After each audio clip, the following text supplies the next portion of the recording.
తప్పకుండా ఆయన మనకు అందిస్తారు. అందుకే మీరు ఆలోచించినట్లయితే అంటున్నారు, మీరు అన్నీ చేస్తారబ్బా, పోట్లాడతారు, గొడవ పడతారు, అవసరమైతే నరహత్యలు చేయడం కోసమైనా వెళ్తారు, అంటే అంత తెగిస్తారు, అంతగా తెగిస్తారు. కానీ ఆయన మాత్రం అడగరు, ఆయన్ని మాత్రం అడగరు. ఈరోజు బ్రదర్ అండ్ సిస్టర్, నీ లైఫ్లో నా లైఫ్లో కూడా ఉద్యోగాల దగ్గర వచ్చినటువంటి మనం చేసే ఉద్యోగంలో వచ్చే సమస్యలు అవ్వచ్చు, అధికారుల దగ్గర నుంచి వచ్చే సమస్యలు అవ్వచ్చు, లేదంటే చదువులో వచ్చే సమస్యలు అవ్వచ్చు, కుటుంబంలో వచ్చే కలహాలు అవ్వచ్చు, బంధువుల దగ్గర నుంచి వచ్చే కలహాలు అవ్వచ్చు. మనం ఏం చేస్తామంటే, ఏ పార్టీ ఆఫీస్కి వెళ్తే మనకి త్వరగా పనులు అవుతాయి, ఏ పోలీస్ స్టేషన్కి వెళ్తే పనులు త్వరగా అవుతాయి, ఏ లాయర్ని పట్టుకుంటే పనులు త్వరగా అవుతాయి, ఏ కోచింగ్ సెంటర్ని పట్టుకుంటే పనులు త్వరగా అవుతాయి, ఏ ట్యూషన్లో జాయిన్ అయితే పనులు త్వరగా అవుతాయి. అంటే మనం మొట్టమొదటిగా మన స్వనీతి మీద ఆధారపడి, మన సొంత శక్తి మీద ఆధారపడి, ఆ తర్వాత చివరిలో అధికారుల మీద కూడా ఆధారపడి,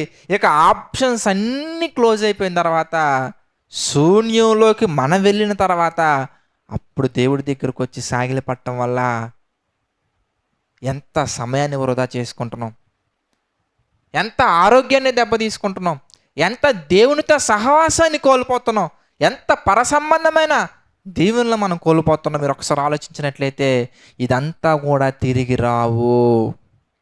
నువ్వు వృధా చేసుకున్న సమయం, దేవుని యొక్క దీవెనలు, దేవుని యొక్క సన్నిధి, దేవుని యొక్క సహవాసం, సంఘంలో ఉండే ఆ ప్రేమ, అనురాగం, ఇవన్నీ కూడా ఏమైపోతాయి అంటే, నువ్వు తిరిగి ఆ ప్రయాసలో, తిరిగి ఆ కాలం అంతా కూడా వృధా అయిపోతాయి కదా చెల్లెమ్మ, వృధా అయిపోతాయి కదా తమ్ముడు.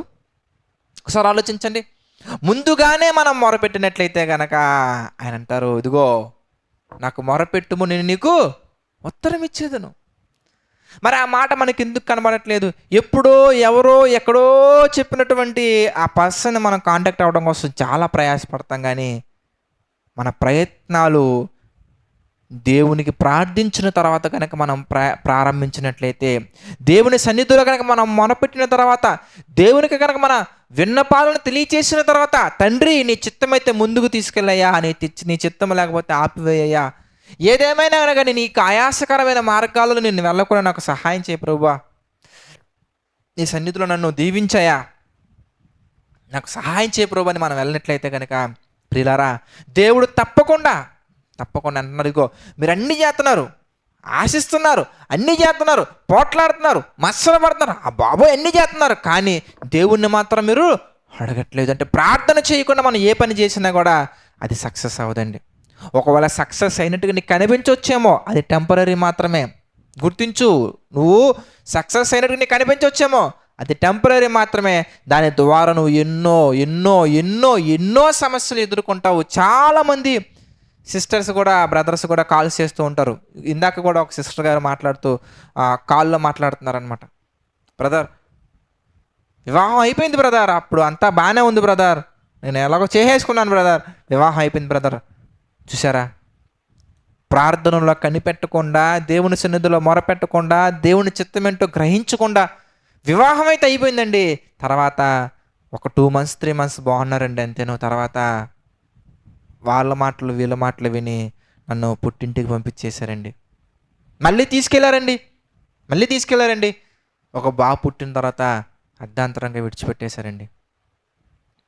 ప్రభువుకి మొర్ర పెట్టకుండా, ప్రభు సన్నిధిలో ప్రార్థించకుండా, దేవుని చిత్తం మీద కనిపెట్టకుండా, దేని పట్ల ఒక అవగాహన లేకుండా, బైబుల్ నాలెడ్జ్ కనీసం లేకుండా మనం ముందుకెళ్ళిపోతే, ప్రియులారా, ఆయన అడగకుండా మనం ముందుకెళ్ళిపోతే ఆ స్టెప్ జరిగినట్టుగా మనకు కనబడుతుందండి. ఆ దశ మనం పూర్తి చేసుకున్నట్టుగా మనకు కనబడుతుందండి. ఎందుకంటే సాతానుడు మనల్ని భ్రమపెడతాడు కనుక. కానీ దాని ద్వారా వచ్చే నష్టాలు, మందు తాగేటప్పుడు దేవుడు ఆపరండి. ప్రభువా నువ్వు ఆపలేదు కాబట్టి వెళ్ళిపోయినని చెప్పకూడదండి. చూసారా, మీరు ఆలోచించినట్లయితే కనుక నువ్వు నిర్ణయాలు తీసుకునేటప్పుడు దేవుని సన్నిధిలో మొరపెట్టాలి. ప్రభువా నేను ఈ పని చేద్దాం అనుకుంటున్నానయ్యా, నీ చిత్తమైతే నాకు సహాయం చేయ ప్రభువా, నీ చిత్తమైతే నన్ను గద్దించు ప్రభువా, నీ చిత్తమైతే నన్ను నిలిపివేయండి ప్రభువా, తండ్రి ఇది నేను కోరుకుంటున్నాను, ఇది నాకు కావాలనుకుంటున్నాను, ఇది మీ చిత్తమైతే నా జీవితంలో జరిగించండి ప్రభువా అని మొట్టమొదటగా మీరు ప్రార్థించండి. ప్రార్థించిన తర్వాత ఏం చేయాలో కూడా నెక్స్ట్ స్టెప్ మనం చూద్దాం. ప్రార్థన చేయాలి. ప్రార్థన చేయకుండా మనం వెళ్ళటం అనేది మంచి పద్ధతి కాదు. ప్రార్థన చేయకుండా మనం వెళ్ళటం అనేది ప్రారంభంలో మంచిగా ఉన్నప్పటికీ తొదకది ఒక బాధాకరమైనటువంటి, ఆయాసకరమైనటువంటి, భారముతో కూడినటువంటి, ఫలితాలతో కూడినటువంటి ఒక అద్భుతమైనటువంటి, విషాదకరమైనటువంటి ఘటనలోకి మనం వెళ్ళిపోతాం. కనుక మనం ఏ పని ప్రారంభించినా కానీ అది మనం ఏం చేయాలంటే ప్రార్థనాపూర్వకంగా మనం దేవుని సన్నిధిలో మొరపెట్టి దేవుని చిత్తాన్ని కనిపెట్టి వాక్యానుసారంగా మనం చెయ్యాలి. అందుకంటున్నారు, మీరు ఆశించుచున్నారు కానీ మీరు పొందుకోలేకపోతున్నారు. కనుక ఆశించాలి, దాంతో పాటుగా మనం ఏం చేయాలి తెలుసా? ప్రార్థించాలి. ఇంకా రెండవది మనం గమనించినట్లయితే యాకోబు పత్రికలోనే 4వ అధ్యాయంలో మనం చూస్తానండి, 3వ వచనం మనం చూద్దాం ప్రియులారా. 3వ వచనం మనం చూస్తే మొదటి పాయింట్ మనకేం అర్థమైంది? దేవుణ్ణి అడగట్లేదు. మరి రెండో పాయింట్ ఏంటో మనం గమనించినట్లయితే కనుక 3వ వచనం మనం చూస్తే, మీరు అడిగినను, మొట్టమొదటి ప్రార్థించట్లేదండి. రెండోది ఏంటంటే ఎందుకే అడిగినను, మీరు అడిగినను మీ భోగముల నిమిత్తము వినియోగించుటకై దురుద్దేశముతో అడుగుదురు కనుక మీకేమీ దొరకట్లేదు. అంటే ప్రార్థన చేసి ఏ పనైనా చేయొచ్చా అంటే అవి దురుద్దేశాలతో కూడినటువంటివి. ఒక మనిషిని గాయపరిచే విధంగా, లేదా మనల్ని మనం గాయపరుచుకునే విధంగా, లేదా సమాజానికి నష్టం కలిగించే విధంగా, లేదంటే దేవుని యొక్క ఆలోచనలకు వ్యతిరేకమైనటువంటివి అడిగితే గనక అవి కూడా మనకి దొరకవు.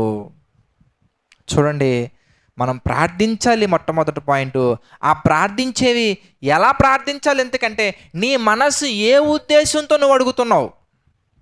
ఏమండి, తినటానికి తిండి లేదండి, తండ్రి మీ చిత్తమైతే ప్రభువా ఇదిగో ఈ దినాన మాకు ఆహారాన్ని దయచే ప్రభా అని అడగటం వేరండి. తండ్రి వాళ్ళు బిర్యానీ వండుకున్నారు, వీళ్ళు బిర్యానీ వండుకున్నారు, వీళ్ళు కూడా వండుకున్నారు, వెనకలకే అదిగో వాళ్ళు కూడా వండుకున్నారు ప్రభువా, మా పరిస్థితి ఏంటయ్యా, మా జీవితం ఏంటో ఎలా చేశావు, మా జీవితం ఎంత నాశనం అయిపోయిందని చెప్పేసి దురుద్దేశం. ఎదుటివారు వండుకుంటే ఓర్చుకోలేనటువంటి ఆలోచనలు. నిజమండి. ఏంటి బ్రదర్, దీనికోసం కూడా ప్రార్థన చేసే వాళ్ళు ఉంటారంటే ఉన్నారండి, అలాంటి వారు ఉన్నారు. ఒకరెవరో ప్రార్థన అవసరత చెప్తున్నారండి. అఫ్కోర్స్ వారిని గద్దించడం జరిగిందిలేండి. బ్రదర్, నాకంటే వెనకాల చదువుకున్నారండి, వాళ్ళకే పెళ్ళిళ్ళు అయిపోయాయండి, ఇదిగో మా అక్క వాళ్ళ ఇంటి వాళ్ళకి పెళ్ళిళ్ళు అయిపోయాయండి, అన్నయ్య వాళ్ళకి పెళ్ళిళ్ళు, అందరికి పెళ్ళిళ్ళు అయిపోయాయి, నాకు మాత్రం అవ్వట్లేదండి. అదేంటండి అంటే, సిస్టర్ మీ బాధ ఇప్పుడు మీకు పెళ్ళి అవ్వలేదనా లేదంటే వాళ్ళందరికీ అయిపోయాయనా? మామూలుగా మనలో మన మాట అండి, సిస్టర్ మీకు మ్యారేజ్ అవ్వలేదని మీరు బాధపడుతున్నారా, లేదంటే వాళ్ళందరికీ అయిపోయాయి మీకు మాత్రం అవ్వలేదని బాధపడుతున్నారా? చూసారా, అంటే ఎక్కువ శాతం మంది ఎలా ఉంటారంటేనండి, వాళ్ళకేం కాకపోయినా పర్లేదు కానీ ఎదుటి వాళ్ళకి మాత్రం దొరకకూడదండి. అంటే దురుద్దేశము. అంటే మనం ప్రార్థించేవి ఎలాంటివై ఉండకూడదంటే దురుద్దేశంతో కూడినటువంటివై ఉండకూడదు. మనం ప్రార్థించేవి లోక సంబంధమైనవి ఉండకూడదు. మనం ప్రార్థించేవి లోకంలో బలపడే విధంగా ఉండకూడదు. మనం ప్రార్థించేవి దేవుని చిత్త ప్రకారమైనవై ఉండాలి, దేవుడికి నచ్చేవై ఉండాలి, దేవుడు మెచ్చేవై ఉండాలి, వాక్యానుసారమైనవై ఉండాలి.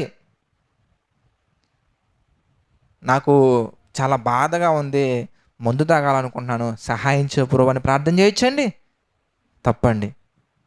నీకు బాధగా ఉంటే ప్రార్థించమన్నారు, నీకు బాధగా ఉంటే సంఘంలో గడపమన్నారు, నీకు బాధగా ఉంటే దేవుడు ఏం చేయమన్నారు అవి చేయండి. అవి చేయటం మానేసి నేను చాలా దుఃఖంతో ఉన్నానండి, నేను మందు కొట్టాలనుకుంటున్నాను, నాకు సహాయం చేయ ప్రభువా అని ప్రార్థన చేయొచ్చండి? తప్పండి. అంటే మనం అడిగేవి ఎలాంటివై ఉండాలి? ఎందుకంటే పరసంబంధమైనవై ఉండాలి. మనం అడిగేవి ఎలాంటివై ఉండాలంటే 10 మందికి ఉపయోగపడేవై ఉండాలి. మనం అడిగేవి ఎలా ఉండాలంటే మన కుటుంబం బాగుపడే విధంగా ఉండాలి, సంఘం బాగుపడే విధంగా ఉండాలి, సమాజం బాగుపడే విధంగా ఉండాలి, దేశం బాగుపడే విధంగా ఉండాలి, ప్రపంచం బాగుపడే విధంగా ఉండాలి, దేవుడు ఆనందంగా ఉండే విధంగా ఉండాలి. కానీ మనం పాడైపోయే విధంగా, దేశం నాశనం అయిపోయే విధంగా, లోకం నాశనం అయిపోయే విధంగా, మన కుటుంబం నాశనం అయిపోయే విధంగా, సొంత కోరికలు తీర్చుకునే విధంగా దురాశలతో కూడినటువంటి ప్రార్థనలు మనం చేయకూడదు. అలాంటి ప్రార్థనలు మనం చేయరాదు. అందుకే దేవుని వాక్యం చక్కగా సెలవిస్తుంది, మీరు అడిగినను ఎలా అడుగుతున్నారు? ఎందుకే? దురుద్దేశం. కంటిన్యూషన్ మీరు చూస్తే 4వ అధ్యాయం మనం చూస్తానండి. యాకోబు పత్రిక 4వ అధ్యాయం మనం చూద్దాం.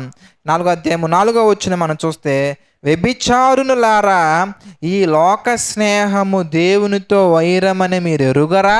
చూడండి, వ్యభిచారునులారా ఈ లోక స్నేహము దేవునితో వైరమని మీరు ఎరుగరా? కాబట్టి ఎవడు ఈ లోకముతో స్నేహము చేయగోరునో వాడు దేవునికి శత్రువగును. అంటే ఒకవేళ మనం గనక లోకంతో స్నేహం చేయాలని ఆలోచన కలిగి ఉంటే మనం దేవునికి ఏమైపోతామండి?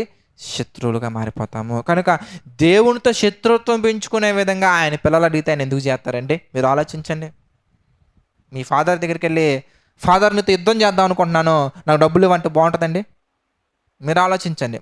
ఫాదర్ నాకు కత్తి ఇవ్వని, నేను చంపాలనుకున్నానంటే ఎలా ఉంటుందండి? ఫాదర్ అమ్మను కొడదాం అనుకుంటున్నాను, నాకు కర్ర కావాలి, ఒక 100 రూపాయలు ఇవ్వంటే అడగొచ్చండి? మీ ఫాదర్ నన్ను అడగకూడదు కదండి. అంటే ఏంటి? ఎందుకంటే బాగు కొరకు మనం అడగాలి కానీ బాధ పెట్టడం కొరకు కాదు. దేవునితో శత్రుత్వం పెంచుకునే విధంగా ఉండకూడదు. అంటే లోకం, శరీరాశ, నేత్రాశ, జీవపుటంబము, ఈ 3 విషయాల్లో మనం ఎదిగే విధంగా, ఈ 3 విషయాల్లో మనం బలపడే విధంగా అడగకూడదండి. దేవునిలో బలపడే విధంగా అడగాలి.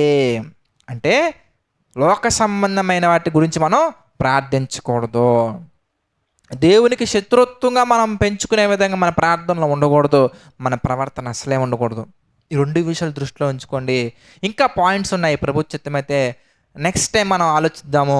మొట్టమొదటి పాయింట్ ఏంటి? ఎందుకంటే మనం ఏ పని చేసినా కూడా అది దేవునికి ప్రార్థించాలి. రెండోది, చేసే పని, అడిగే మనవి, తీసుకునే నిర్ణయం, ఇవన్నీ కూడా ఎలా ఉండాలంటే లోకముతో కూడుకున్నటువంటివి ఉండకూడదు, లోకానుసారమైనటువంటివి ఉండకూడదు, దేవునికి కోపం తెప్పించేవి అస్సలు ఉండకూడదు, దేవునితో శత్రుత్వం పెంచుకునేవి ఉండకూడదండి. దేవుని సన్నిధిలో పరిశుద్ధులుగా, నిర్దోషులుగా నువ్వు నిలబడే విధంగా ఉండాలి. అనేక మంది నిలబెట్టే విధంగా ఉండాలి. ప్రపంచం అంతా కూడా పరిశుద్ధులుగా మారే విధంగా మన మనవులు ఉండాలి, మన ప్రవర్తన ఉండాలి. ఈ 2 విషయాలు దృష్టిలో ఉంచుకొని నెక్స్ట్ మనం ప్రార్థన చేసినప్పుడు, చక్కగా ప్రేయర్ రిక్వెస్ట్లు తెలియజేసినప్పుడు కానీ మనం గుర్తుంచుకోవాల్సినటువంటి విషయం ఏంటంటే, ఎవరినో ఉద్దేశించి మత్సరంతో, ఎవరినో ఉద్దేశించి దురుద్దేశంతో, ఎవరికో ఉందని నాకు లేదని ఇలాంటి కోణాలతో కాకుండా, తండ్రి నీ చిత్తమైతే నా జీవితాన్ని సరిదిద్దయ్యా, తండ్రి నీ చిత్తమైతే మా కుటుంబాన్ని సరిదిద్దయ్యా, తండ్రి మీ చిత్తమైతే ఇదిగో సంఘాన్ని బలపరచయ్యా, ఇలా ప్రభు చిత్తమైనటువంటివి ప్రభు చిత్తమైతే చేసే విధంగా మనం ప్రార్థించాలి. అన్నిటికంటే ముఖ్యంగా దేవుని మీద ఆధారపడి మనం ఏ పనైనా కానీ మనం ప్రారంభించాలి.